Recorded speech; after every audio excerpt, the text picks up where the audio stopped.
Hello everyone. Hope you can hear me well.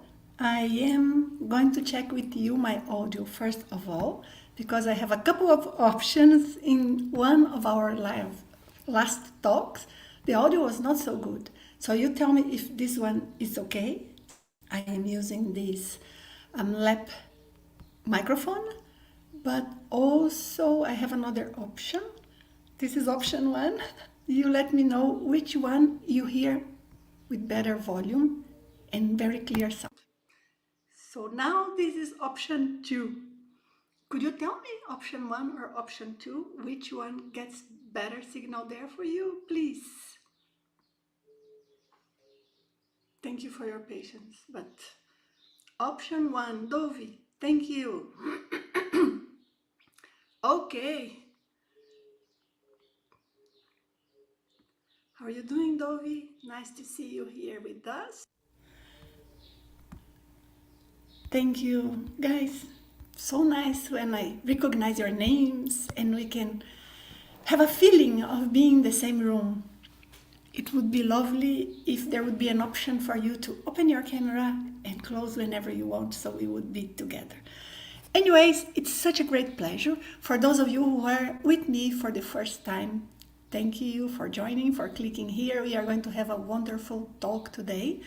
I am an expert on multidimensional life, recognizing our world and our universe for more than just the physical realm and all of the different phenomena that we experience, which are natural to us, which also can point us to this reality that is beyond the physical world. All of this in a down-to-earth manner, and that's why the idea here is to discuss your questions, bring to light what sort of evidences and experiments have already been done, what different cases and accounts tell us about these phenomena, but most importantly, to help you understand your perceptions, your experience, go further, give you techniques, instructions. I have been teaching out-of-body experience and control of our subtle energies for over 30 years. It's a long time. All over the world, in person mostly, but now I do a lot online. And the amount of information that we accumulate, seeing the different cases of people who find it easy to sense energy, sense spirits, communicate, and sometimes so easy that it's detrimental to them, even risky. But at the same time, the amount of people who want to explore the non-physical reality, enjoy their astral travels, be able to sense their energies, be more in contact with their spiritual essence, and cannot do it because the techniques they use are not ideal, it's also huge. Why is it so complex? Because each of us, we are different, of course, but we are different also in a sense of how our senses, the non-physical senses of our subtle bodies work. And if we think of the physical body, of course, some of us, we have a more acute vision than others. Perhaps for some of us, we can see colors in more details than others. But in general, if you see normal within a certain range, it suffices that you look at an object and you will see it. But when we are talking about our non-physical senses, the capacities and perceptions of the astral body, the spiritual body, and our energies that can sense things around, it's not as squared. Because a situation may be present, it's real. One individual is capable of perceiving that level of reality. Let's say it's an energy occurrence that is around. However, the person in that specific condition may be sensing it much more or much less, may be feeling aggravated, may be impacted, have an interference, positive or negative.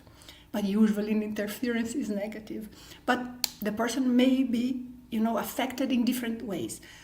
This means that the anatomy of our energy body is more or less the same for everyone. But the way it works, if we would say like the physiology, how it functions, our chakras, it's not the same for everybody.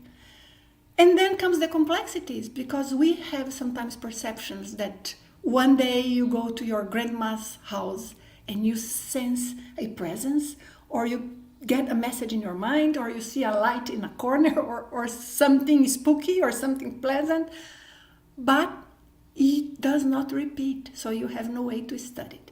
So I want to discuss about all of these mysteries of our manifestation and our perceptions, but they are only mysteries yet, because we lack means to go further into the research of these phenomena. There is so many studies, so much information that is concreted, it's established, so many things for us to study. It's papers published, different experiments. I have carried on some myself at the International Academy of Consciousness, where I am present there for many months in the year. I am affiliated with the IAC, the International Academy of Consciousness. We carry out many different studies, so there is a lot. But going from this step where we can say there is a lot of different studies and they are very productive, they bring a lot of light and understanding into this realm of the non-ordinary perceptions and phenomena, it's not validated in a way that we can generalize that. Why is it? Because these phenomena, they vary from person to person, not because they are not real, but because each individual has a different degree of sensitivity and a different way of dealing with their own energies, something that I just mentioned a while ago. But also because it's not necessarily so easy to repeat a given occurrence. And on top of it, we have a third problem. We cannot generalize that everybody has the same type of phenomena. When it's a disease, even if one person has that disease, in every 5,000, it deserves attention. I promise you, the type of phenomena that I am talking about, it would be perhaps 1,000 individuals in 5,000, but still it does not receive the same level of attention. It is still dismissed, disregarded, when not just, considered like something that would be not scientific enough. But that's not true. Anybody who is involved with studies, research of these phenomena, know there is a lot that has already been established. And we need to be able to look at these occurrences because they are real. And those who have them, they know they are real. It causes a lot of impact in their lives. Some of them, of these perceptions and phenomena, can be quite nice and interesting. Most of them are. Sometimes we may experience one that we don't understand, can even seem scary because they may have not a very positive nature, or because we lack knowledge. Usually, when we lack knowledge, then even if something is positive, we may react as if we are afraid of it because of lack of knowledge. So one of the things that I want to do here in this channel is to bring this reality all together. That's why I say multidimensional life. I am an expert in multidimensional life. It's 33 years of study, research, plus my experience, which are from much more than 33 years, researching and helping people and working with energies and being able to compare so many different cases. And if we can understand life as a one whole multidimensional context, rather than separating, this is life in the physical realm, this is the astral world, and this is my spiritual moment when I do my meditation, and this is my everyday life when I am very grounded. It's all together, just different ways of manifesting it. And I want to show how this is natural and how this is possible. But here, this is like an opening because I want to bring all of you together with the tone that I would like to give. And I would love to hear questions, your experiences, and help you in any way I can. I have already asked here in the chat for you to write question before your question. I'd love to hear your stories, but in this format it's not so easy because it's written, so it doesn't work as well. But we will find ways to talk personally, right? And another thing, last one that I want to add here to my comments, my initial comments, is out-of-body experience is much more than just being able to leave the body consciously.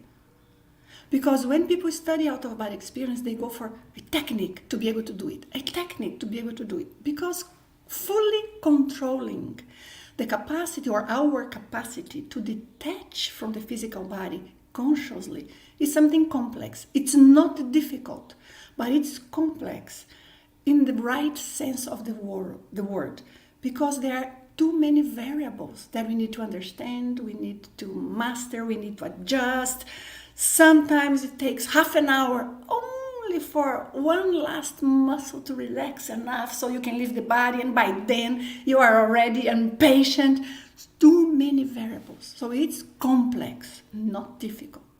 However, this is probably 1/100 of what we need to understand for a good, positive, productive out-of-body experience. Because when we are out there, there are way too many different possibilities of occurrences, events that you may experience, and they will vary according to the density of your astral body, according to how loose your energy is, according to your inner state, not only in terms of your lucidity, of course, your lucidity and control, but also your emotional state at that moment. If you see something that you get surprised by, if you see something that you are in awe, or if you see something that puts you in doubt about some aspect of your experience, all of that will interfere tremendously, much more than any type of occurrence in the physical world would have variables. There are many more variables. So we need to understand the astral world, the non-physical dimension, because we are immersed in a reality that is multidimensional. We are here in the physical, we have a energetic dimension that kinds of bind the physical one with the non-physical ones. There are many. When we leave the body, we can go to different dimensions, and there is lots to be understood. One out-of-body experience in which you are very lucid and you grasp a glimpse of this reality can forever change your life, can transform you, can bring to you such an ample vision of the universe, of life and death and everything, of your reality, that is worth pursuing, even if it's to have one. Better one, very clear, in which you knew what was going on and you mastered, than many that you are so, you are not even sure if it's a lucid dream or if it's an astral projection. And all of that confuses a lot, because many times people have astral projections, but they call it lucid dreams. So I advocate a lot into let us give the proper names, because we cannot study a phenomenon if we do not give the proper names. So here I'm going to be absolutely transparent in terms of what is possible to do, not possible, what we have studied a lot or not, what techniques are more feasible and effective than others, and why. So bring me your questions and I will love to have them. We have today with us here Carol. She has been with us a few times helping, so it's very nice that she's here. She's going to be bringing your questions. I normally just glide through my eyes here to see your comments, and she brings your questions. Hello, Daniel. How are you doing? Am I correct in thinking that the velo is an energetic technique, for those of you who are hearing it for the first time, facilitates OBE whilst in a waking state? And if so, what is happening neurologically when one is in out-of-body experience? Two very, very good questions. Velo, does it facilitate OB? Yes. Even when you do velo in the waking state. But it not necessarily will produce the out-of-body experience when you are in the waking state. So I just want to make sure I understood your question correctly. You do velo in the waking state. It will facilitate your out-of-body experiences when you are during the night or you are relaxed. It can be a nap. It can be you just decided to relax a bit while you are watching something that is, for you relaxing and you are not too engaged. Yes, it facilitates a lot for one specific reason that I will describe very briefly, which is our energy body creates something that we study a lot at the International Academy of Consciousness. By the way, just a parenthesis, for those of you who want to become experts into the out-of-body experience in a way that you grow your understanding and your control step by step, check the Consciousness Development Program from the IEC. I am a co-author together with Wagner Allegretti, and it's 25 years of technology brought into that. But over there, in the CDP, I'm not sure if you took the CDP. Anyways, Daniel, in the CDP, we explained that our energy body is actually a type of energetic interface that connects the physical body to the non-physical body. And this energetic interface is what allows us to sense presence of spirits, to be able to leave the body, to be able to experience the vibrational state, that very strong vibration that we may feel inside of us in some moments, even spontaneously, and all of the other different phenomena,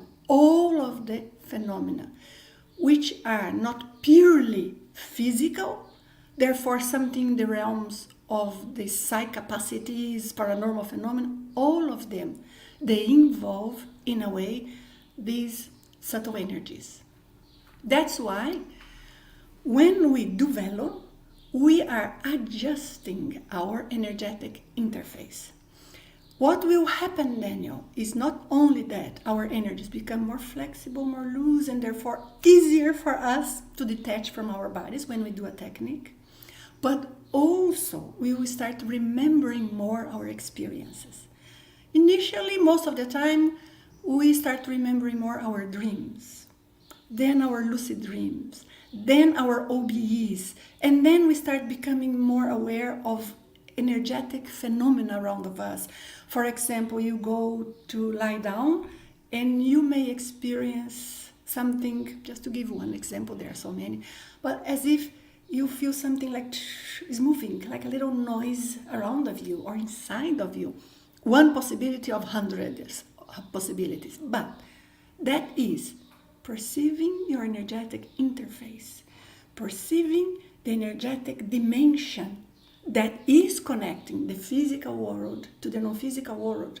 So they are all interpenetrating, like superimposed, the physical and the non-physical reality.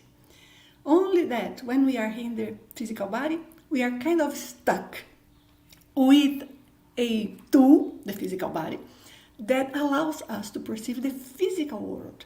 However, our subtle energy is present here all the time. And therefore, our subtle energies, our energy body, our energetic interface, our chakras, different elements of the same reality, our energy. So when we connect to this energetic body, we will start also become completely aware of the non-physical reality. So that's why velo helps. The more you do velo, the easier it becomes. It's very important to do velo with the right attitude, not in a hurry, not trying to do for like 2 minutes and then it's done. Well, it helps, but not to the extent we are discussing here. So there is a minimum that we need to do. You can do 5-10 minutes a few times in a day throughout some days, so the results start accumulating. or maybe a longer session for some days, and the results will come. So that is the first part of your question. There was a second one. Could you bring back to me, please, Carol?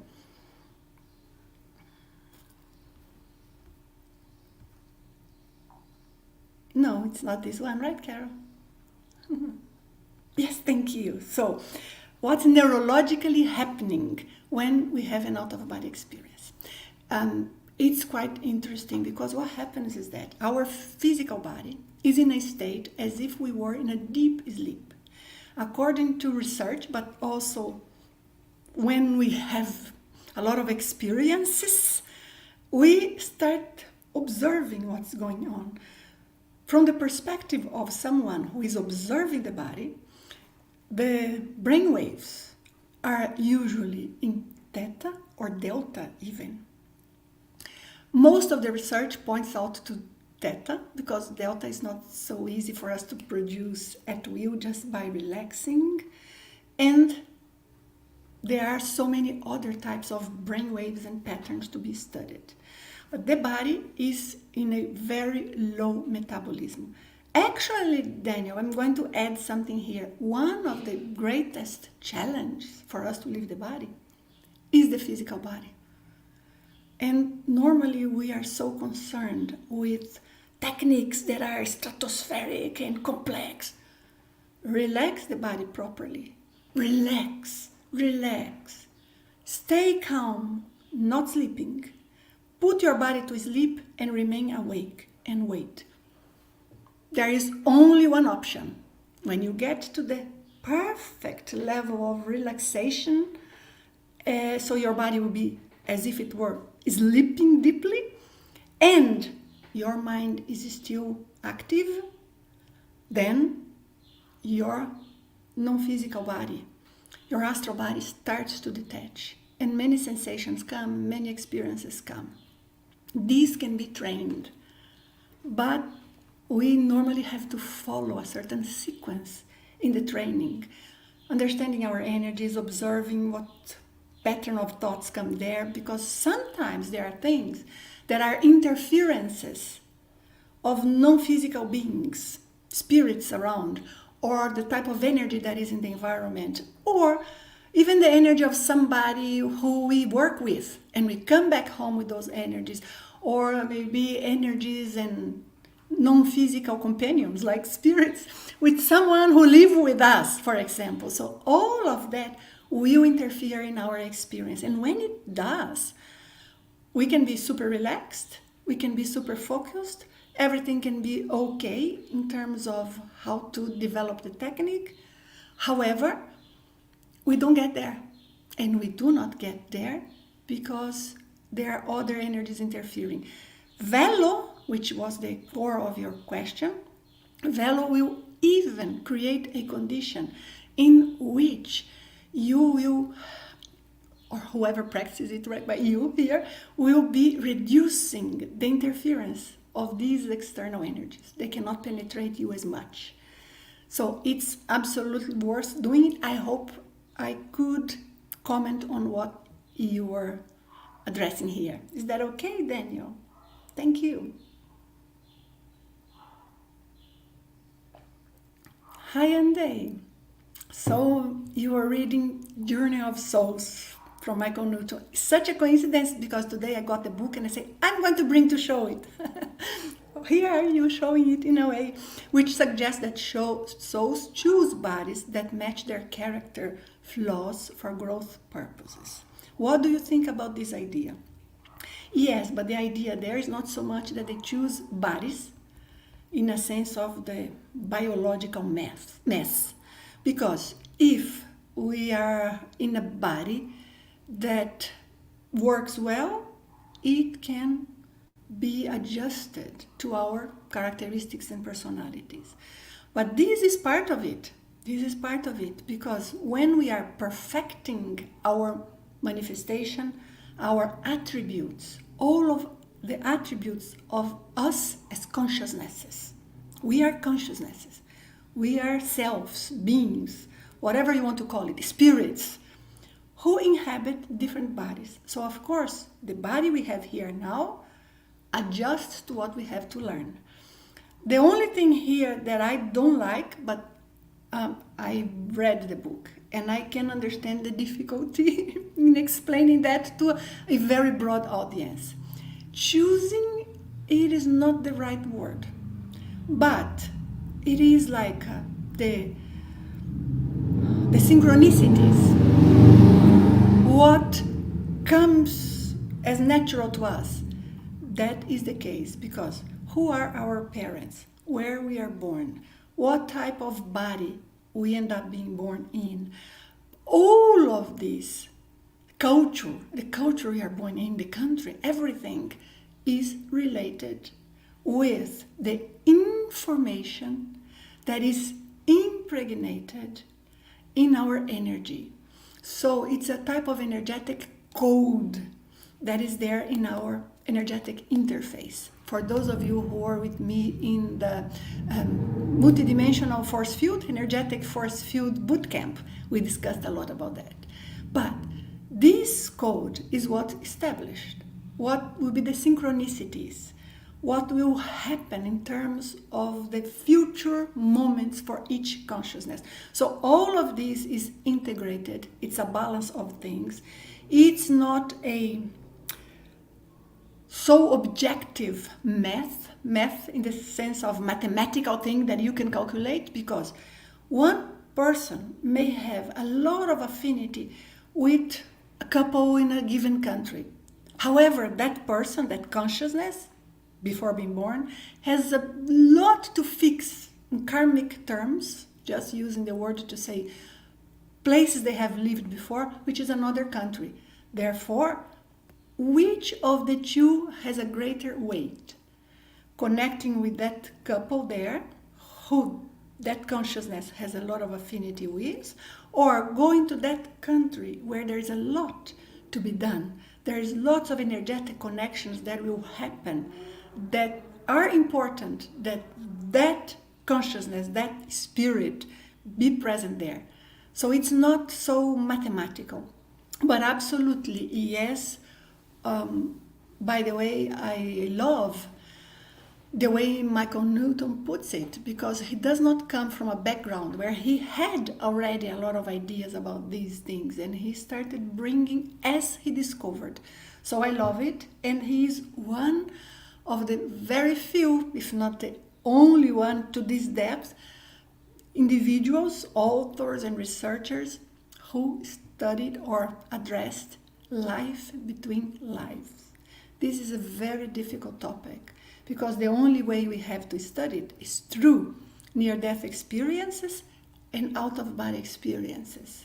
But each out-of-body experience is unique and happens in one level of reality, in one dimension. Each near-death experience is unique. Also, will be a visit to one specific level of reality, but near-death experiences are much more prone to interpretation and interferences based on beliefs, based on cultural background.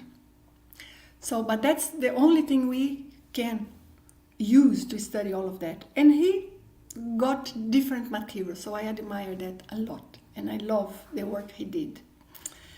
Is that okay? Andy, I hope so. Hi Lloyd, how nice to see you here. I continue to wish I didn't have insomnia. Oh boy, as trying to stay lucid while falling asleep can aggravate the insomnia. Yes. Are there techniques for getting around that? Yes, there are. Because insomnia has one characteristic. The characteristic is your brain does not stop. It's not only that you are awake, but you are thinking, agitated, focused on things of everyday life. That is the problem, not the insomnia. We need to practice and train our brain. We are talking about a brain training. Train our brain not to be so connected with the different topics that it is when we are falling asleep. Now, Lloyd, having said that, yes, there are things that we can do in that term. And We can even use that in our favor. I am going to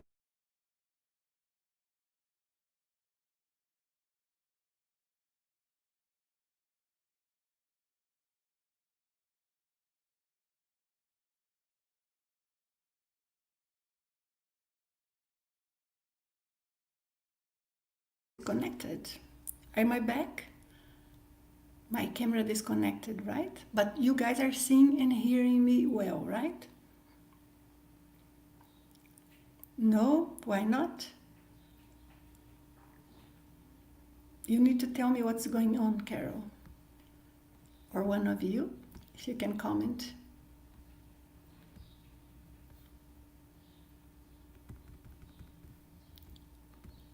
Am I back live?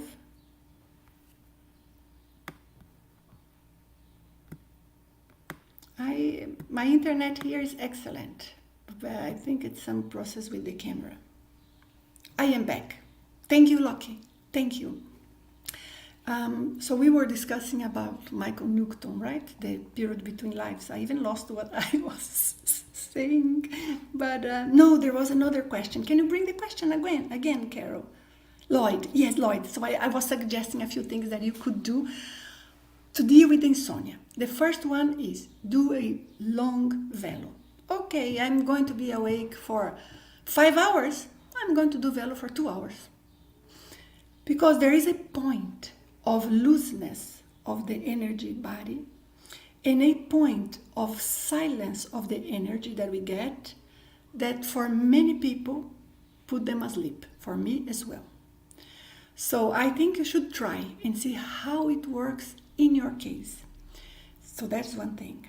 The second thing that I would like to propose to you is that you evaluate if what you have is an insomnia based on your perhaps circadian circle or something that is physiological, how you wake up in the morning, what is the effect of that to your energy, physical energy and non-physical energy, and also to include in all of these, I'm sure you have already studied those, but I think they need to be properly examined, seeing the proper evidences, so we see what's behind there and we see how to use this in your favor, because it cannot be something that you have to struggle with throughout many nights, perhaps not all of them, but many. But there is one thing that I need to add. Are there any non-physical, like spiritual interferences that aggravate that? Please check that. How are you going to know it? There are some signs that you can look for. For example, what type of thoughts are in your mind? Do you feel yourself extremely peaceful and calm or agitated? Because sometimes we are so calm that, okay, we are not properly unconscious in a sleep, but the body is recovering. If we are calm with the physical body, if our brain can calm down, you can spend the whole night in that state, being lucid, but your body as if it were asleep. It's not going to cause insomnia. It's the other way around, because you rest. So I think we need to understand a little bit more what's behind. Try to observe that, Lloyd, and see if you can get some of these details there for you to examine. And then you let me know the result. You tell me in one of our future live talks, or maybe one day we talk in person if you want, or face to face, but there are things that can be done here, but you need to find out what's the origin, okay? I know people that they sleep very little, but they are well throughout the whole day, every day. It depends on the energetic condition. And of course on each body, right? We are different, but check that. Thank you, Lloyd. Hello, Angela, how are you doing? Excuse me, guys. Questions 1 and 2, one of two, perfect. When trying to become lucid in a dream, I was only able to achieve 70% lucidity. Is it normal to be able to achieve full lucidity at a time? No. 70% lucidity is a lot of lucidity for an out-of-body experience, a higher degree. Because with 70% lucidity, I do not know what's the ruler you are using, right? Because we need to know what is 100% in your measure. I am using my 100% to understand your reference of 70%. But 70%, you know you are outside the body.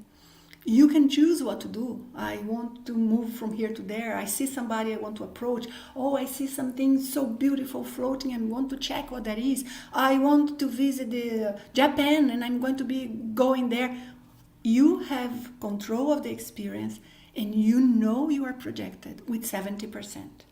However, the level of the depth, I'm going to change my word here. The depth of the observation, of the connections of ideas and the understanding of the phenomena you see there during this OB is what limits a bit. But 70% is a lot. So when I hear your question, I would say that is one experience with less than 70, or there's something else going on there. I hope it makes sense.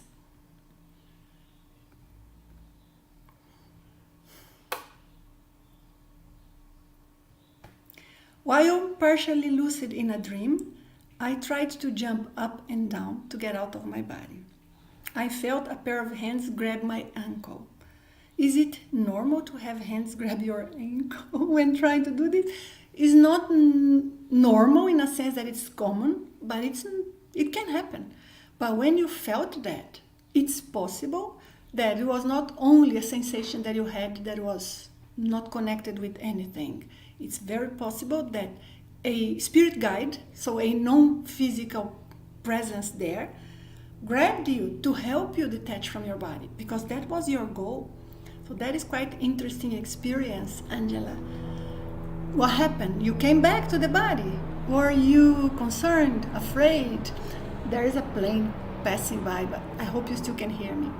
So how was it? That's what's important to understand, to see what was going on there. And if you came back, well, next time, continue. Very good, thank you. Hi, Mohammed. Sometime I don't see you. Thank you for joining. Continued, but I do not have the first part, right? Is this also why manifestation? Is there a first part? Mm-hmm. Do we always automatically connect with energy of someone, some place, or some situation every time we access our memories? Yes, we do, but I'm going to comment because there are some aspects important to understand. Can you bring back so I can read the first part of his question? Yes. Is it possible to revisit memories without connecting? It is possible, but not without connecting. But controlling the type of connection. And I'm going to comment on that too. And the continuation. Is this also why manifestation and contemplation are linked? In a way. So let me comment on all that. Every situation, every thought, every emotion, every memory, inside the body, outside the body, in a previous life or anything, is also involved into a field of energy. When we talk, for example, about Akashic records, for those of you who are familiar with this term, sometimes we refer to it as an informational matrix, like something that is imprinted in the universe for eternity of the situations that have happened. Why? What does that concept is trying to show in a simplified way?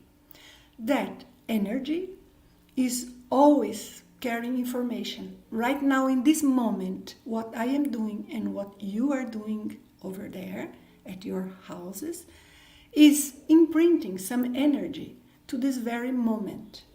We can change in the future the end result of what this energy caused on us. But we cannot change what had been done. So, one situation that was impactful with a lot of energy, that will always be recorded. But how we connect with that, this can be changed. But not because the event was changed, but because the way we connect was changed. So let's say there's a certain information, egregore or holotocin, for those who read my book and you are familiar with this term. So there is a certain holotocin, an energy involved, a memory of the past. When you think of it, you reconnect. Will there be persons, spirits involved in the energy you connect with? Not necessarily. There were persons, spirits who participated in that event.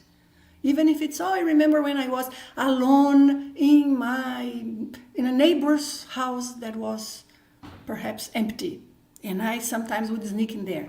You were physically alone. You were not alone. Not alone multidimensionally speaking. So always when you connect with that energy, there will be then the connection with the information, with the energetic information imprinted there. Does it have to affect you? Will you always be interacting energetically with those individuals in those places? In a minor degree, but we can adjust what type of energy we kind of emit, we kind of throw, in a way, figuratively speaking, we throw to connect with that memory. So we can remember of a sad memory of the past. We will be able to remember the sadness, but we won't feel the sadness. Why? Because our energy is prepared to face that situation out there, but we have already balanced out, or let's say you in that condition, you would have already balanced out your energies and adjusted all your thoughts and emotions and impressions related to that event. Then you can connect with that event, experience it without feeling anymore all of those effects of those energies. But that is complex and takes time. That's why sometimes people, they kind of get desensitized of a certain situation of their lives. And that is a parallel comment, not necessarily answering Muhammad's question. But sometimes one person, let's say you, would be desensitized by talking so much about something, which is what sometimes we achieve in therapy and other things as well. But many times this is a point. So that starts getting depleted of the energy of sadness or anger or betrayal that is in our memory and therefore impregnated in our energies by talking and talking and talking. However, the root is still there. So the person can talk about the subject, but the energetic information is still there. And sometimes that energetic information being there, some non-physical presence, some spirits can end up coming and connecting with the individual. So there may be encounters inside the body and outside the body. Situations of life, synchronicities, events, good luck, bad luck, a good night of sleep, a bad night of sleep, good health, bad health, good humor, bad humor, see, to be in a good mood or in a bad mood. All of that may be related with this information that is still impregnated in one's chakras, in one's energy. However, in terms of their memory, things are lighter. So we need to work with energy as well. So in other words, yes, we always connect, but not necessarily the energy coupling will bring that reality of the past in the same intensity because we change. The connection, us, and that event of the past, we are participating. If we change the way that energy flows to us and the ways ours flows to the memory and to thinking of that event, change. And that's what we have to adjust. I hope I answered how to do it. One thing is we have to start with the velo energetic technique. Why velo? Because it gives us self-defense. It gives us strength. It gives us discernment. So it's a technique that brings to us some specific components that are very, very important for us to achieve. For those of you who want to know what the Velo technique is, there is a video that is linked in the description. What is Velo? And if you want to make sure you are doing the technique correct, you also have a link in the description for a course that is step-by-step of Velo, how to do it. I call it Velo 101. Anyways, because if you are not familiar with the technique, but that is the reason why this technique creates to us a basis, like a stable energy field and energy control to allow us to navigate through all that. And then there will be other techniques, connecting, thinking, observing if some sort of intrusive, non-physical presence, intrusive spirit end up connecting with you when you remember something of the past. Because then you are trying to deal with the memory and the information related to that, but it's not only this. Some sort of spirit kind of gets the vibe of that connection you are doing in the past. For many different reasons this can happen, and then gets closer. So it's you, those memories, the energetic information that those memories bring, the energy coupling that naturally happens, plus these non-physical spiritual presences there participating and aggravating. You have to see which is which. In any case, Velo will be the base for you to discern that and know what to do. Okay? Thank you, Mohammed. Such an interesting question. I wish we had here 2 hours to discuss that. I am in Brazil. It's hot. So you allow me, please, to refresh a little bit here. Hi, Michael. How are you doing? It's nice to have you here.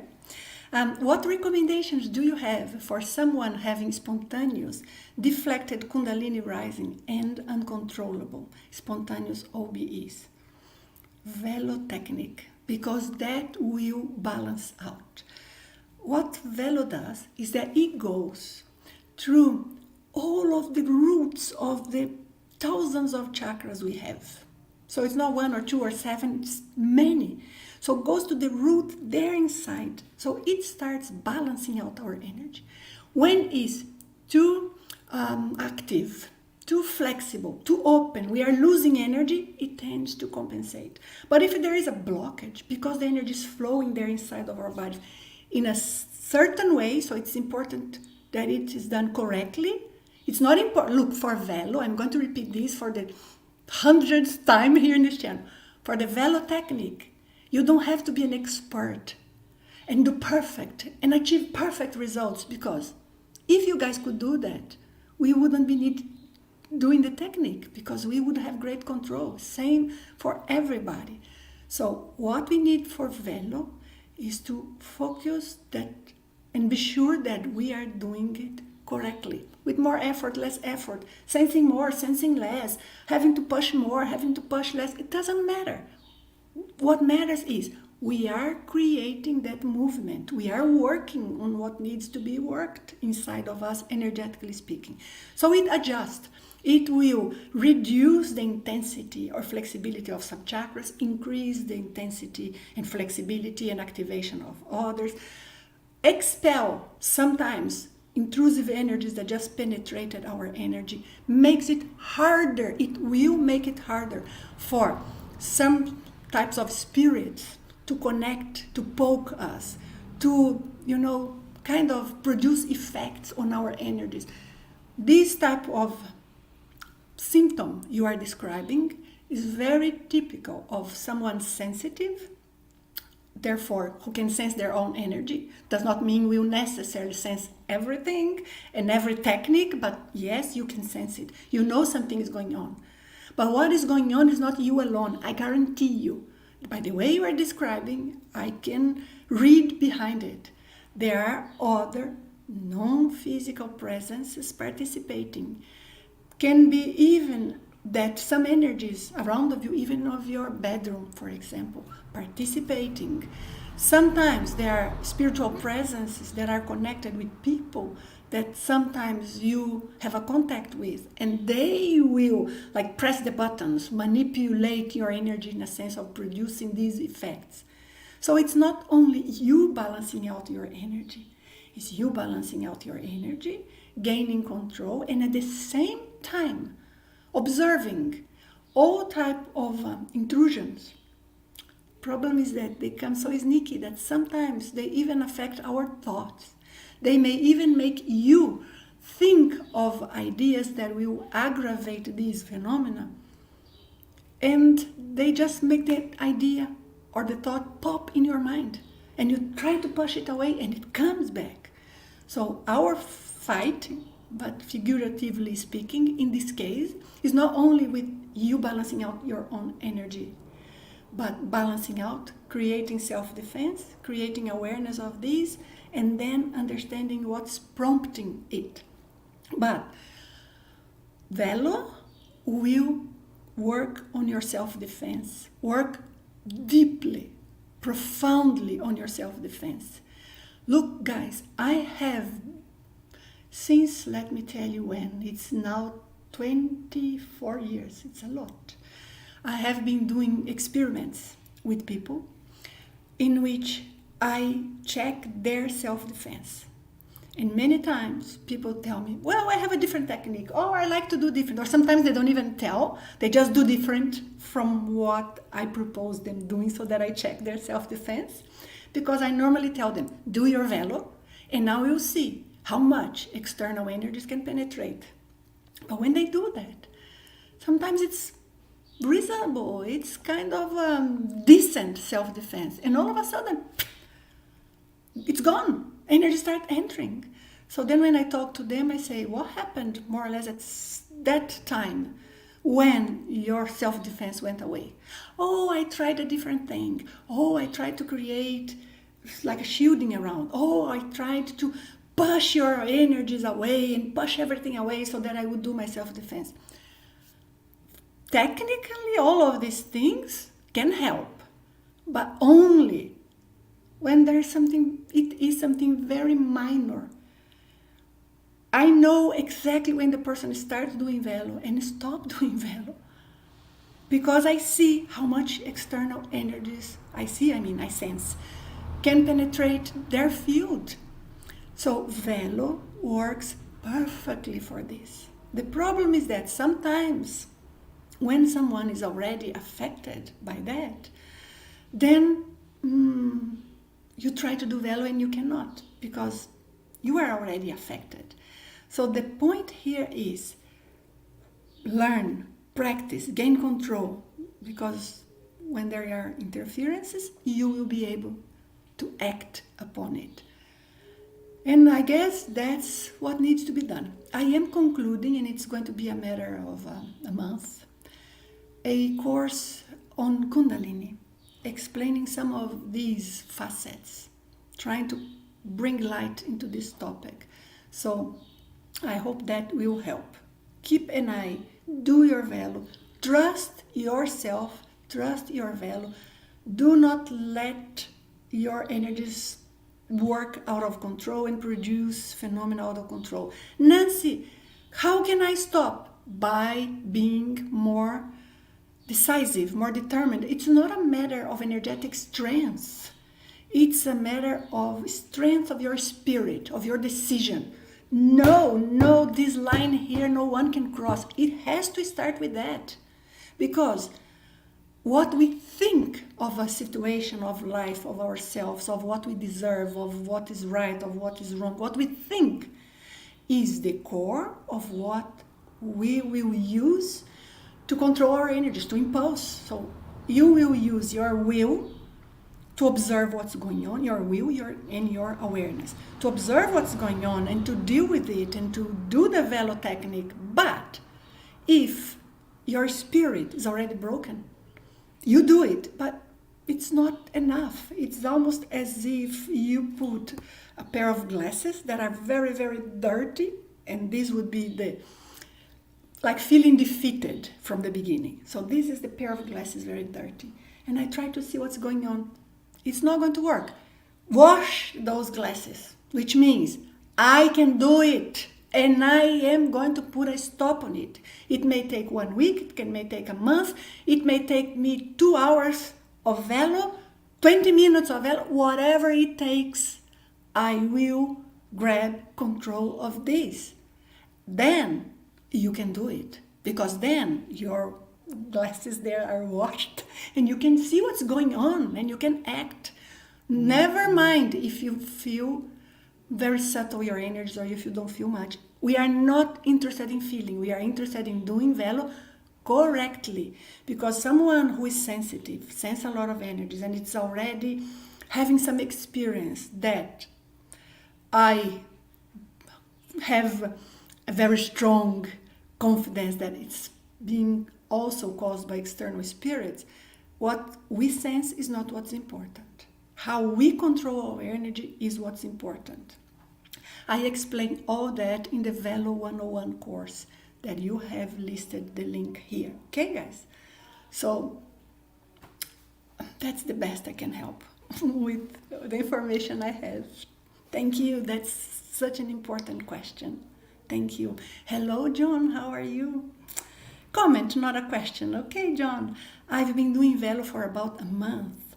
I went right to the section of Nanci's book about how to do Velo first. Well, good measure. If you do, go back and read the rest. Tips there to improve. Absolutely, yes.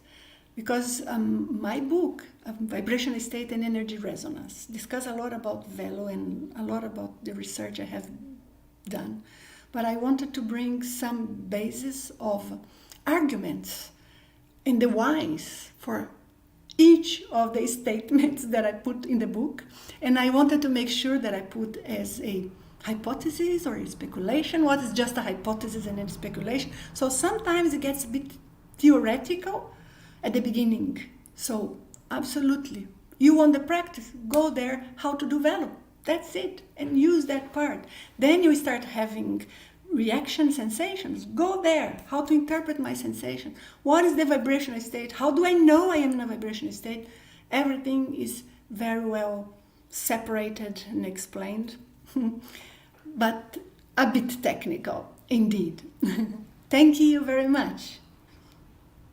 Renee, any type of mindfulness practice I do and try, my body reacts by me yawning.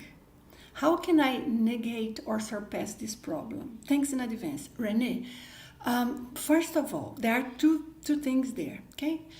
Normally, this is caused by your energy being readjusted. You focus on your energy, you focus on the information in the energy field, and many times the yawning comes as a cleansing, as a recognition that there is something present there, and automatically we start emitting energies. When we yawn, because of energy, not because you are asleep, right? You yawn when you are about to sleep, no. But when is it that we yawn just because we are asleep? Very, very rarely. Most of the times, it's related with how awake we are. And for people who are sensitive in terms of energy, most of the time when they yawn, it means some interference in their energy field. So let's even say you are doing Velo. If you have my book, you can look for yawning there. You will find a great description on many different things there. But let's say you are doing Velo, the Velo technique, which I'm describing here. Sometimes when the detox starts, we yawn. So that is a reaction, automatic one. Good. But it has to stop. So in Velo, there will be a moment you yawn once, twice, and that's it, and it's cleansed, you move past. Some people, so that is what I think is happening. Now the second part that I want to emphasize or mention here, because when I am talking to a person directly, in a session, I can see and feel and ask questions and elaborate. Here, I have to bring to all of you the information that I think will be helpful in your case. So, Renee, I want to mention something. I've seen a few people, but still I think it's a decent amount for me to bring it here. Relevant, significant, that is some people, because this happened to them when they are detoxing their energies, cleansing, they kind of get a habit of doing it. So they just start the procedure And they yawn almost as if they are conditioned to have that reaction when they work with energy. Some people, that's more rare, but also happens. Some people, for some type of energy work, they burp. Others, they keep blinking their eyes. So these are bad habits, conditionings, because it happened once.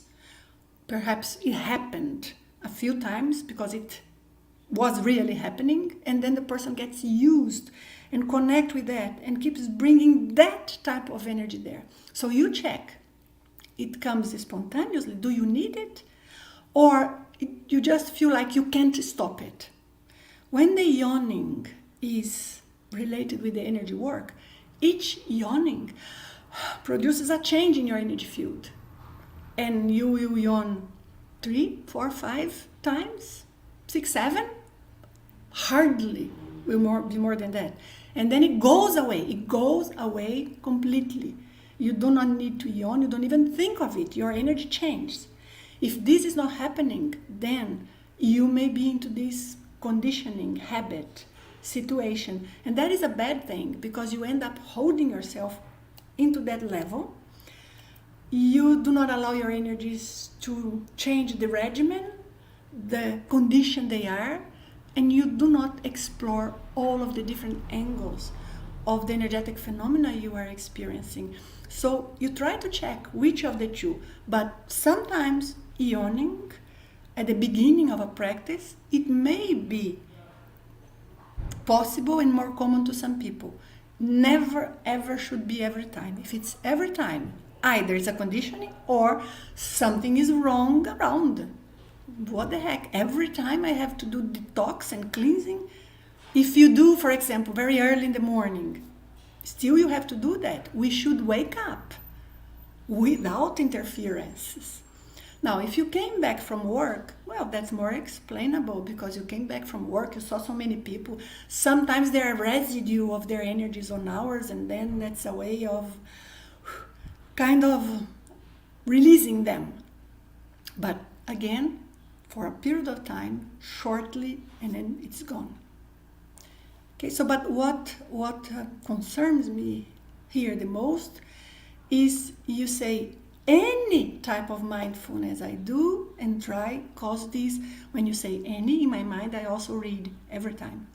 That's why I am bringing this information. Okay, Renee, try, check, and then you tell me what you discovered with that.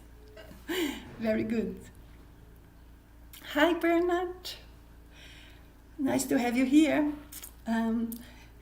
Few years ago, I came to the IAC campus in Portugal, and you told us about the projectarium.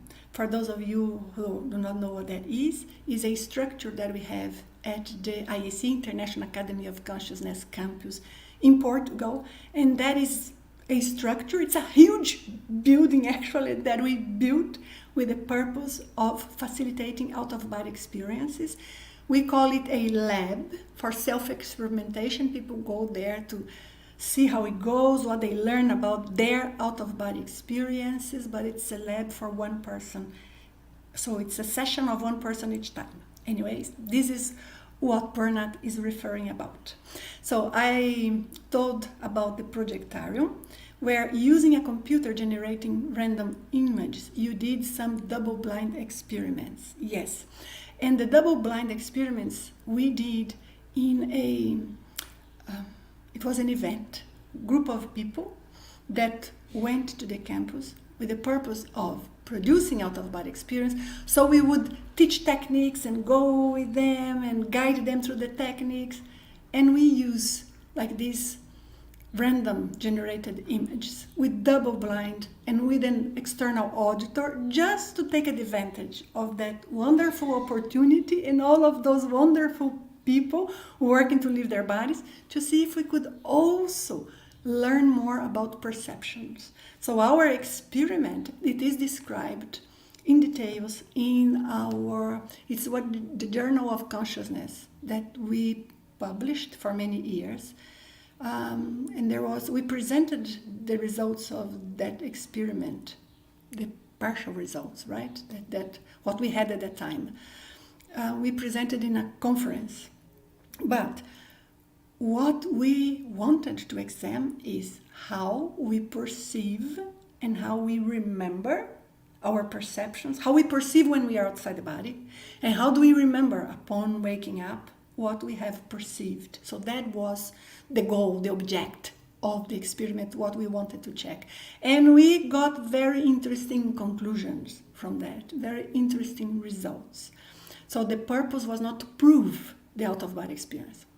Anybody who had an out-of-body experience, conscious, lucid, not with drugs, the clear mind, controlling, knowing what's going on, no, this is very different than a dream. There are things that I see and I do, and some of them can even be confirmed. So we do not need to prove. And those who are the eternal skeptical will be no matter what you tell them. But the idea was to learn about recollection. What is it that we see outside the body and how do we remember upon waking up? So the two things that for us were the most striking was that colors, it gets vividly in our minds. Shapes, but not so much, for example, the description of the object. So you see something that is a structure outside the body. So for you, wow, it was a big structure that seemed almost like a spaceship. It was like a building floating.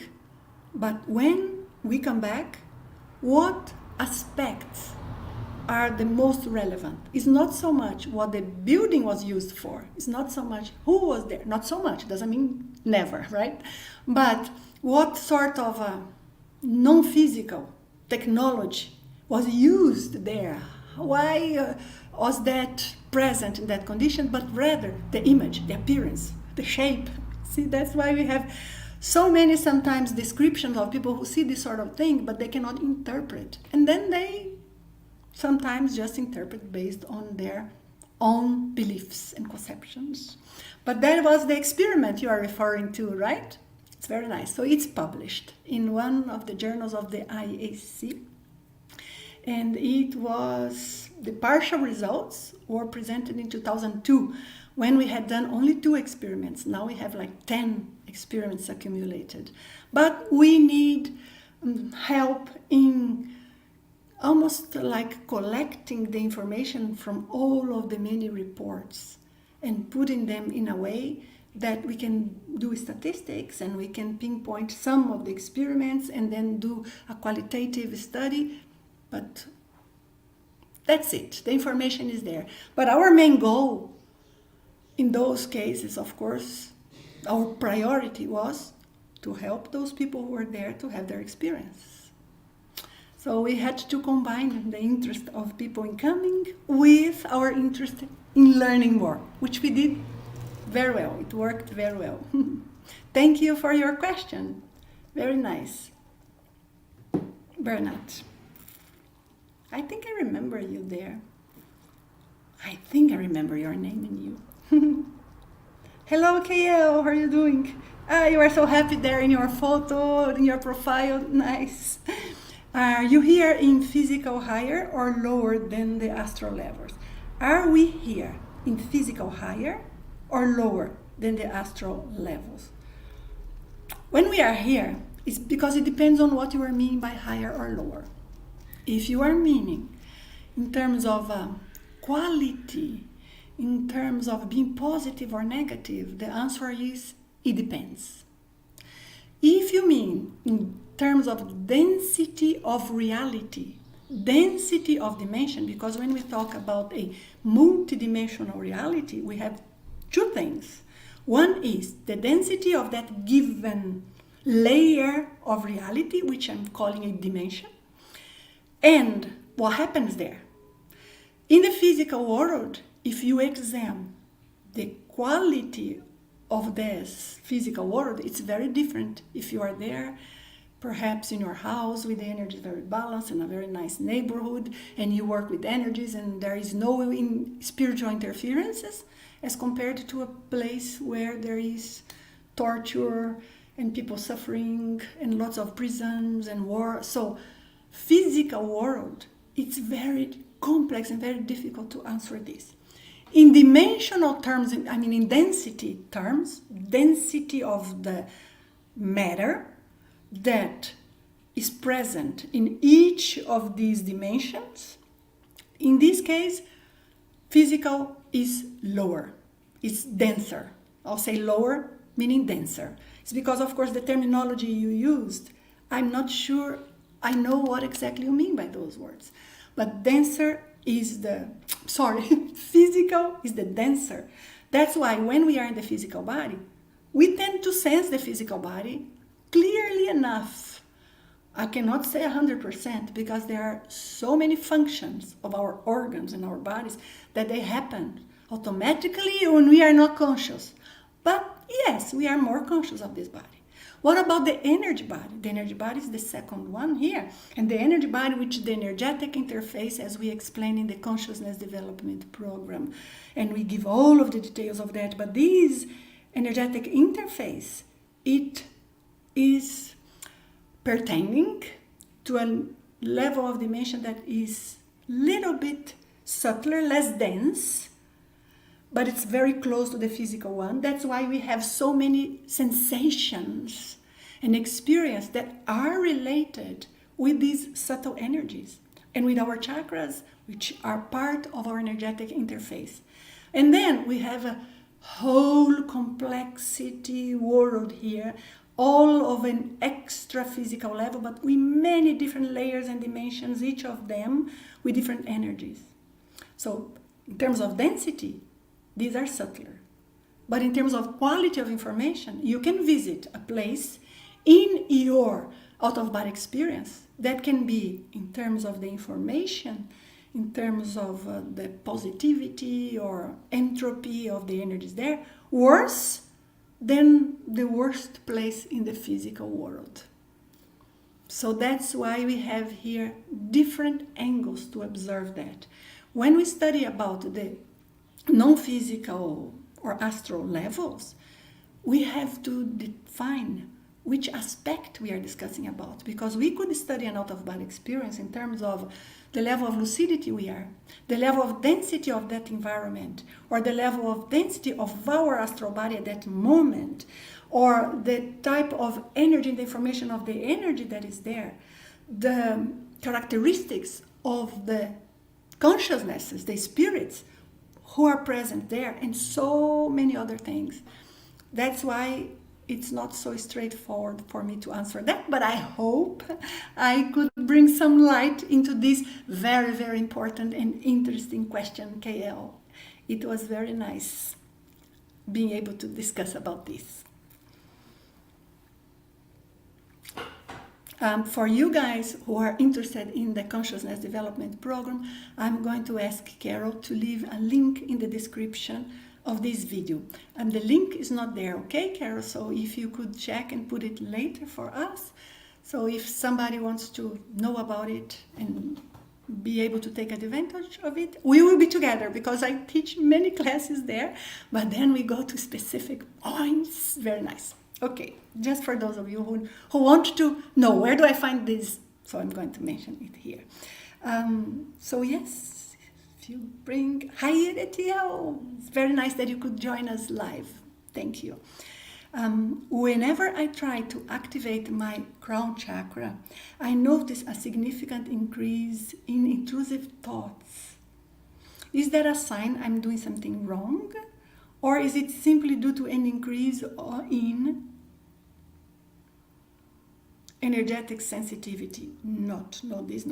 During a velo session I did after one of those attempts, I heard a male voice say, "This is not going to help you. This is not going to work." Oh, what an encouraging voice, which I know is not true, of course. Etiel,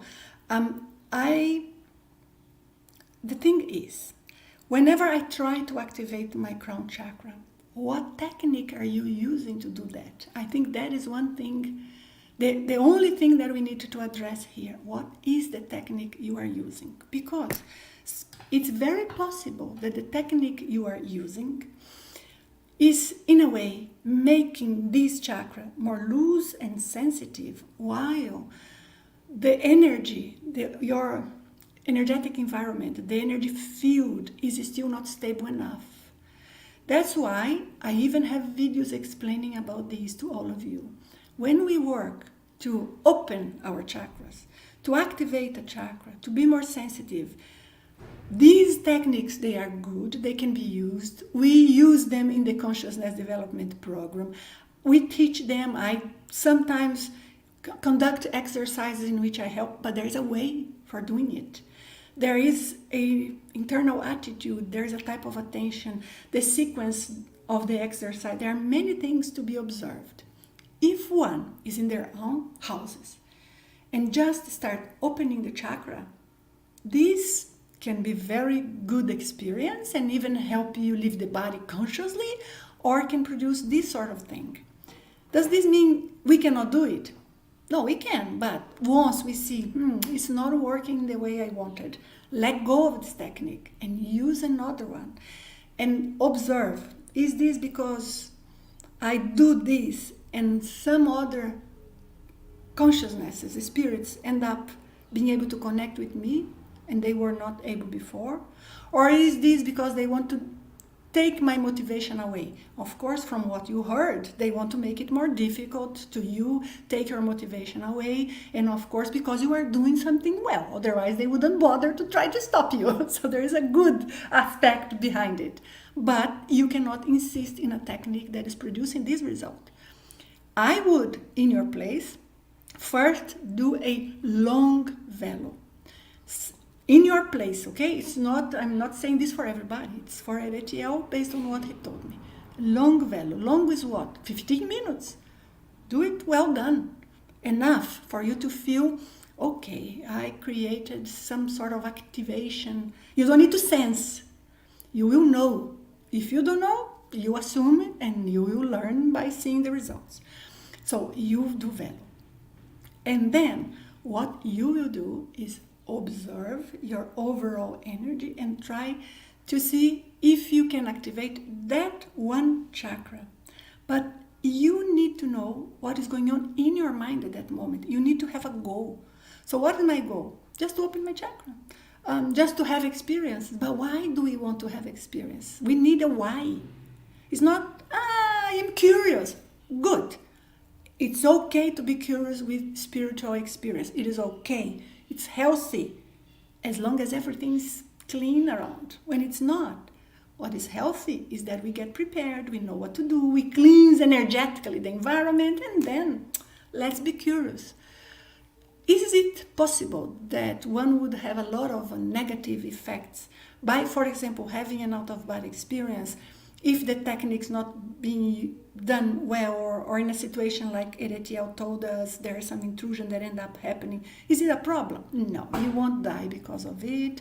There is nothing major that will happen. However, what will be the side effect of it is that these spirits, I'll put it this way, these presences that keep connecting to your energies and causing those interferences, they will be knowing more and more how to connect faster, how to be present, and they will bring that sensation back to you. So the problem is not during the experience, but rather the effect or the predisposition or the affinity that it starts causing on you later. So it's almost like you mix your energies with theirs a bit. So next time, it's already a bit present there. So that's why my suggestion is, let's do what we are safely doing. Do long velo and just wait. If you do a very long velo and just wait, do you sense your chakras, Etiel? One of them, which one? Is it the crown, the most sensitive to you? Is this the one you have to activate to be more lucid? So study yourself. When in doubt, you do velo and observe. I hope I could help, because I see here your question. Every time you try to activate, and I'll bring it back here so we read together. You try to activate the crown chakra, you notice a significant increase in intrusive thoughts. Meaning, They were already there. Just you were not picking them. When you open that, wow, it comes. You opened, the gate. So before you are with a greater self-defense than when you do that exercise. Self-defense comes first, then we activate our chakras. Okay? Thank you. Was very nice question. I think we addressed important points there. Hi, Marius. Nice to have you here. How is possible to be manipulated or subconscious and material reality by subtle energy and astral spirit? Because what is being manipulated is not directly the physical realm, is rather these denser energies that are connected with the physical realms, and the interference is done through people. Some subtle, a spirit, right? Which a spirit is definitely more subtle than a physical body.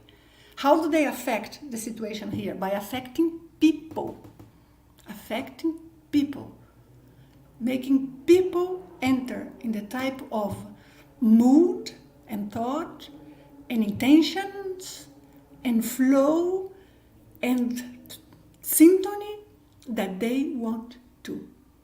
And that is unfortunately not difficult to do. Because we are too open, too vulnerable sometimes to influences. So that is not antagonistic. And also let's remember that in some extreme cases, even spirits can act directly in the physical world by moving objects, by becoming partially densified, partially material or fully material for a very brief period of time. There are phenomena that energy can interfere with the physical matter. But that is not what's important here. What's important are those aspects that I mentioned before. Okay? Very good. Guys, do not forget to put question before your question. Hi, Vinit. Nice to see you here. How to convert a lucid dream into OBE. That's very interesting. When I am lucid in a dream, it fades away. It fades away when you are lucid, but it fades away after you try to become more lucid, or it naturally fades away. These require two different angles to tackle this. But let me briefly describe the technique. If you guys are interested in that, you search here in my channel later. I think transform a lucid dream into OBE or something like this. Turn a lucid dream into OBE. You look for this title, and I have there several different tools and methods and steps that you can follow in sequence to be able to do it with a greater result.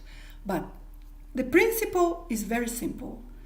When we are lucid in a dream, we have to use a small resource, almost like a trick that you planned for yourself to bring your lucidity up. It cannot be something emotional. It has to be something more observational. So you are in a certain dream, and you say, what is this? Oh, let me touch. Oh, let me see where I am now. You start examining the place.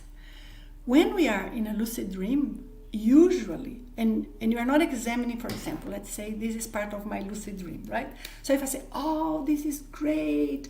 Oh, I am examining this reality. No, this is not the way. The way is, oh, I see this here, but I know I'm dreaming. A lucid dream, you know you are dreaming. I know I'm dreaming. What is this? In which place? Why am I holding this? Which place is this? You see, this is not emotional. This is technical, observational, but not observing only what's already there in your vision. Because then you just confirm what you are seeing in your imagination, in the dream, and it just reinforces that.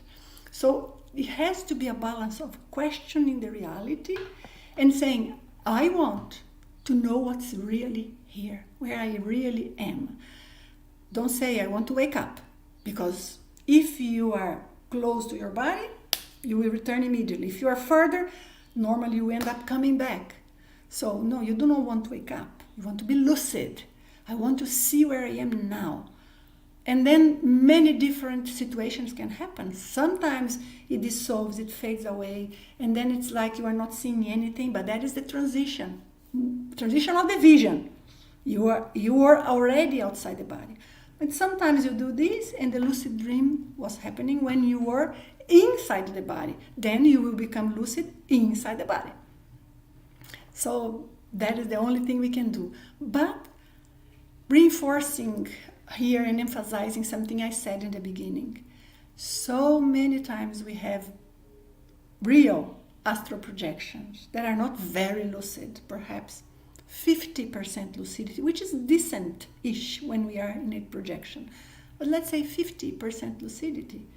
And then we remember that not very clear when we wake up and we think it's a lucid dream. So you need to have some elements to examine. Is this a dream or is this a projection? The other day I was talking to somebody in a personalized session, and I was discussing his experiences and trying to figure out. And it was so amazing. He said, for me, this was a lucid dream because ABC. And I think, this is the one that I'm certain because of ABC, that it's an astral projection. And then, well, I think I have an astral projection. When this and this happens, I say, this could be just a lucid dream because of... So we need to know how to examine the characteristics. With time, you will know yourself enough to be able to distinguish by yourself in most of the cases. Does not mean all of the cases. Because someone who has some experience in leaving the body is never in doubt. It's not possible. It doesn't make sense. Why? Because recollection sometimes fails us. And we are in doubt. It does not mean necessarily we were in doubt when we were in the projection. But upon returning, we will be in doubt sometimes. So that is absolutely natural. It's healthy. It's part of any process in which we are indeed working to produce lucid out-of-body experience and experiencing them once in a while. But sometimes we are certain. Sometimes we recall things that will have the components that we give. So you all will, with time, little by little, gain like references, experiences, which will reply to you, will inform you what is a dream, a lucid dream, and sometimes a projection turn into a dream, and a dream turn into a projection spontaneously. You will be naturally informed by that. But if you can learn from those who already went through the way in deciphering that, it's much better. Try and check this video if you can, because there are many, many details there.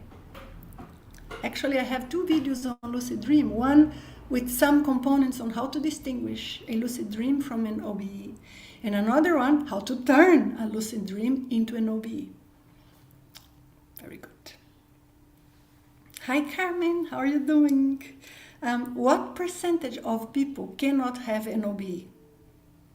That is not something easy to answer, because some people, they do have OBEs, but they do not know they are OBEs.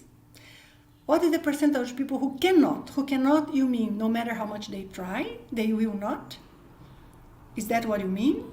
Or people who naturally never had?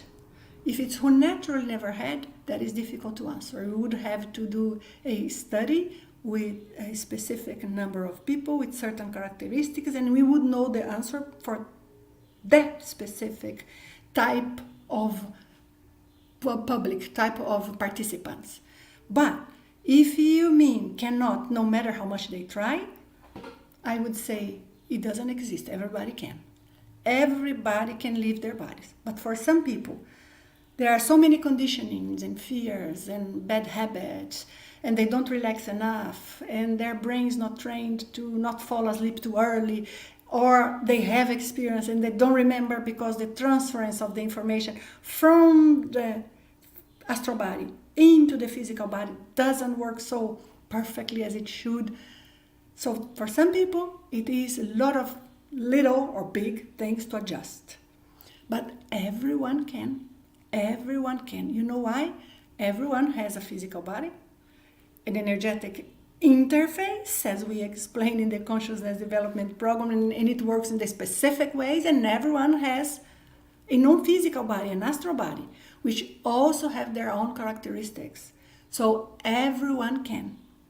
In the same way, everyone who has legs can stand and has some muscular control can walk. Some will walk for 12 hours, some will run, some walk gracefully, and some walk like a robot. But everyone can. So there is no impediment. But what is important is to figure out what is blocking the experience and invest on that without hurry. Because sometimes it's like people tell me, but I've been practicing for so long. I'm going to tell you a story once that happened during a class, an in-person class. And there was a gentleman that came to the courses, and he was always like studying, and I've been trying this for 22 years. I had one experience and never had another one. I did all sorts of techniques. I participated in all courses. Here I am. But he was always a little grumpy for a good reason. He wanted so much to have experience. But in his case, what was preventing him was the type of energetic looseness they had, the type of energetic interaction between his physical and his astral body. And of course, when he was in the consciousness development program and when we start the program, everything we do is preparation. Prepare your understanding, prepare your mind, prepare your energy, prepare your capacity to deal with your astral body, your capacity to control your energy, so that when you have an experience, you know what to do.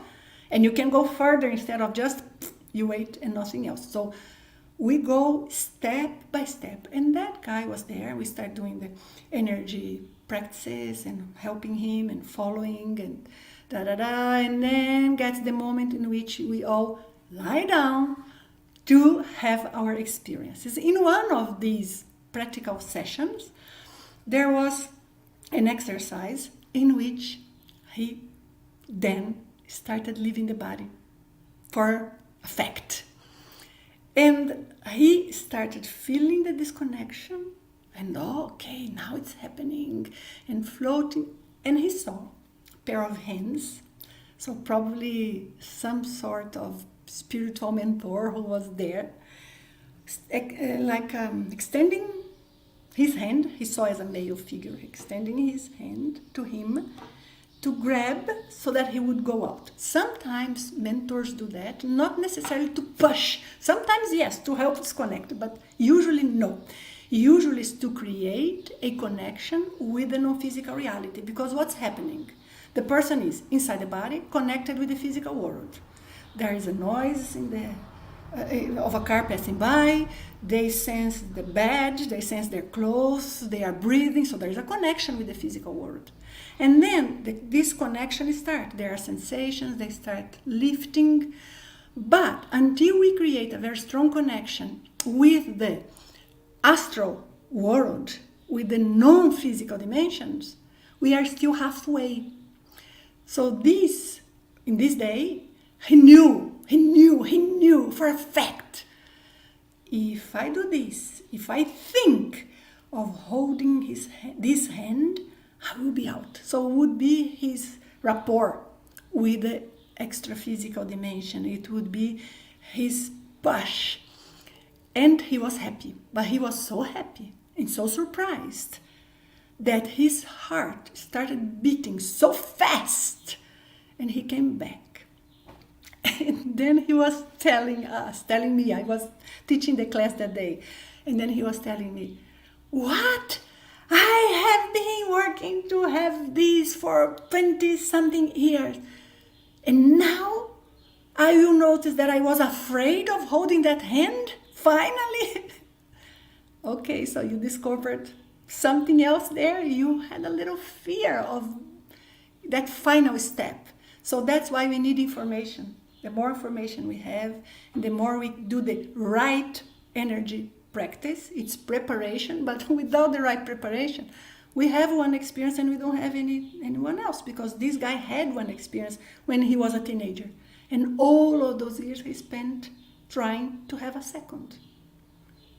So it's absolutely doable. Absolutely. Don't doubt it. Don't doubt it. But people who like easy and quick results, not necessarily that it's going to be hard or will take long, but if the person is expecting easy, quick results, then sometimes it's not the case, or sometimes just this expectation already create a variable in the whole mechanism that doesn't allow the projection to happen. Observe, work on it, patience. Enjoy the experiments, enjoy the little things you learn through the way, and then it will work. It will necessarily, definitely. There's no way it won't, no way. I guarantee you. In many of our classes, people had out-of-body experiences while they were lying down in the class, which is quite surprising. Why? In a mat, with a colleague often snoring, because people are very relaxed, in an environment that's not your own. However, it has one very important advantage. The instructor present in that session is very well prepared to maintain the energy, the energetic variable, energetic environment in the right conditions for the OBE to happen. So one big variable that's not so easy for us to control is taken care of. And the rest is for the technique to perform. Anyways, so I'm saying this to reinforce it is possible. It is possible. Okay?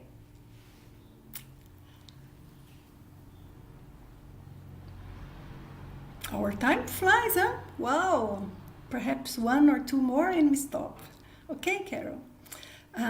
When I am almost in the mind awake, body asleep, my legs want to stretch so bad that they do it involuntarily. Is there a way to dissolve that energy without moving? Yes, there is, if you learn to directly control your energy body. You can try strategies by, for example, creating like a flow outwards through your legs, a flow of energy outwards. So you are really releasing energy, but you have to do it with the right attitude, not focusing in the physical body, focusing only in the energy. But I have to say something. Usually when this happens, you know, when we feel like scratching and swallowing, or we feel this, is because the relaxation is still not in the right condition.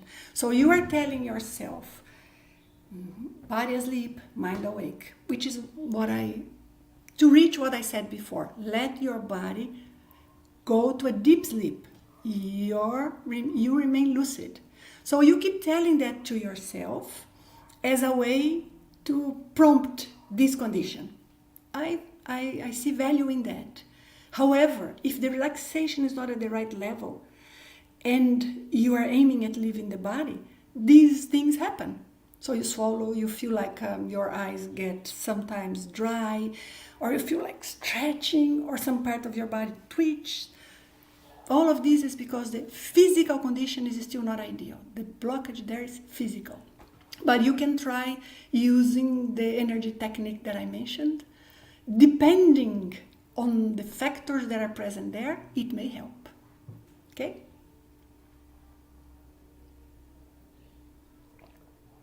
Hi, George. How close to Kriya Yoga from Yogananda is Velo? Close. It is close sometimes in the overall intention, because Kriya Yoga is more focused on placing the awareness in the different parts of the body. And that brings some sort of mindfulness in itself. So it does produce results. Plus, when we focus on navigating our bodies with our awareness, our attention, unavoidably, energies are present where we are paying attention. However, Velo differs in very basic or very important terms. Number one, instead of just using the awareness and allowing the energy to go there by its own, because what happens in cases like this is that a certain percentage of our energy follows our thoughts and our awareness. So it's not a great energetic impact. That's one difference. Second, we will aim at controlling our energy body directly. In the case of the Yogananda technique, the Kriya Yoga, which I love, the methods and the exercises, and I think they are fantastic, but they take us to different places in different durations of time. Because when we resort to indirectly paying attention to a part of the body for the energy to create effect, if instead of it, we focus on the energy body directly, and we make the energy body create this flow. So it's a wave, it's a pulse, it's a boom. So it's a greater impact. We end up being able to reach areas in our energy body where the energies were blocked. So we produce greater result faster, directly. That's one aspect. There is another thing. Sometimes people to be able to reach a very, very good result with the Yogananda's technique, the pranayama technique, it may take 10 days doing this, like in a retreat. And I know people have sometimes interesting results, but let's say a certain percentage of people will have interesting results by doing that for 10 days, non-stop, dedicated to nothing else, no worries about everyday life, no talking to relatives, no. Only that in a silent environment.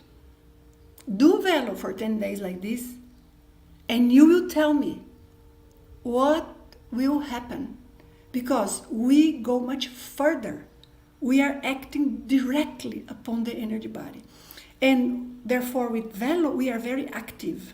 Active that we are taking control of our energy. So it also teaches us like gaining control of a body that's not just the physical body. So I like these aspects, and I see that Velo sometimes is more effective, especially if there are energetic blocks, if there is spiritual intrusion, or energetic contaminations, because it forces the process more, so it's quicker.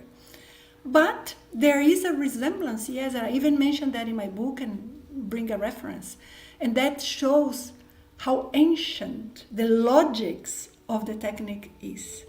And what Velo is a method to achieve that in a way that we are certain we are tackling where the obstacles are, where the problems or our vulnerabilities. Maybe we are getting results and we are controlling it. Because Velo you can do anywhere. You are in a business meeting and you start being attacked by energies and you feel even shaking inside, and there's strange feeling. You are not even being able to concentrate. You do your Velo there. Whilst for us to do with a different method, it may take a long time. So these are the advantages that I see, that I think are very important advantages. But they both are great exercises. Okay, guys, and for those of you who do not know what Velo is, I have to mention in each part. Velo is an energetic technique. So it's an acronym for Voluntary Energetic Longitudinal Oscillation. Never mind the full name. Take a look in the description of this video. You have there a video for you to watch. What is Velo? And if you want to go deeper into learning how to do the technique, you have a course that takes you directly to the step-by-step. It's like a manual, put in simple terms. So you can learn exactly how you have to handle your energies to be able to do Velo in a very effective way. Okay? Thank you. I think we have to stop, right, Carol? I still have your questions are so good. Thank you so much. Oh, I have been so busy. I am in a sister house in yet another country and yet traveling again, and with so many projects and creating courses that I am not being able to be here online so often. But I am arranging my life and my projects and getting people to help me, to work with me, and to do certain tasks at the IAC as well. And by the way, just to mention here, we are even looking for somebody to help us and work with the IAC, because there are so many different management aspects that we need, including all of the different ways of reaching out to people and serving them better, that sometimes I oversee some of these things, but we need somebody. So if you are someone who think you could help us, please contact us. Either as a volunteer, we would love, appreciate, and you do what you want, what you can, as you want and as you can. We just need to come into an agreement. If you want to do it professionally, we are open to discussing conditions if is what we need and within our capacity. We are there for it, but we are needing greater team with us for all of this to happen faster. And I have, do you guys know how many courses I have? It's like 18 different courses of deep research, lots of things for me to teach. But to produce one of these courses and record and make it available, it's so much of a backstage work. Admin, recording, managing files, revising, publishing, the finances and all of, it's a great structure that we need behind. But if you are looking for a course for now, immediate, that gives you an overall vision of all of this, and I promise you, it transforms your life, and it really does. It's a winner, first prize of Life Transformation Award from the Kindred Spirit in the United Kingdom. So if you want, you may be interested in the Consciousness Development Program. You will not regret it. You will not. You will learn so much. Some people, they do this course and they feel like, I can teach this now. Of course, we explain the whys and we give all the steps to do things, but the course, Consciousness Development Program, has not been designed to teach one how to teach. Because for somebody to teach, I do not know if you agree with me, it has to be a real expert. Goodness, so we cannot take lightly the role of a teacher, of a mentor, of somebody who is supporting someone's growth. We need to know what we are doing. So we have a lot of care with those who teach with us and how we prepare them and all of this. But it's a great course. Starts from simple and goes to very, very deep levels. But we will place a link in the description for you, okay? And then whenever you want, we are there. You have 30 days to sense it and test it. We will have live classes, so I sometimes myself, but sometimes some of our other instructors will be live every month to hear your experience, support you, answer questions. So there is a great interaction, whilst at the same time loads of important content. Okay, so it's almost like a 50 hours in total of class in a whole year. So you take it as you can. Carol, perhaps we bring one last question. I see question 2, question 3 from some of you, and I am just reading it now, and they are good questions. Perhaps we should repeat this soon, right?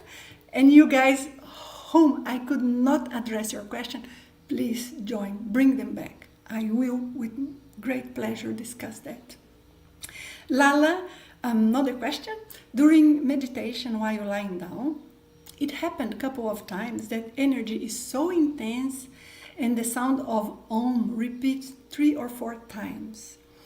I thought I was going to explode. This you are telling me here, Lala, sounds to me like the beginning of a disconnection from the body and a vibration state. Vibration state is a condition in which all of our chakras, they started getting to a resonance. It's almost the frequency of the vibration of all of them align. and align at a high peak. So we experience that as an intensification of a vibration, but it's not shaking, it's not uncomfortable, it's like in zzz, and sometimes it's almost like we can hear it. So the way you are describing, to me, they were waves of this intensification in your energy. But relax. Don't keep expecting it, but welcome it. Observe, create in yourself the right condition. Don't change anything. Just encourage that to come. And you may have a wonderful experience, because it may take you outside your body, or it may open your chakras. It may connect you with different type of energies. It's very interesting, very good, very positive. And whenever you do something and feel later, I am not at my best afterwards, for whatever reason, value, cleanse it, period. That's why it's good to have an energy technique that is for cleansing, for self-defense. It's going to be your best companion. Inside the body, outside the body, in the workplace, in a family reunion, in a restaurant, in a supermarket. There is a need. Something is strange. Value. Wherever you are. But we need to practice. Because if we don't practice, when we need it, we are not good at doing it. Very good, Laila. Very nice to end with this question. Very interesting. I'm going to stop just because time passed a lot. But I promise I will be back as soon as I can. And think what is your most important question for you to bring, so that we go to those points in our next talk. Thank you so much. If you are here with me, if you give me a like, I appreciate, that helps a lot, and I look forward to seeing you next time. Goodbye, guys. Ciao, ciao.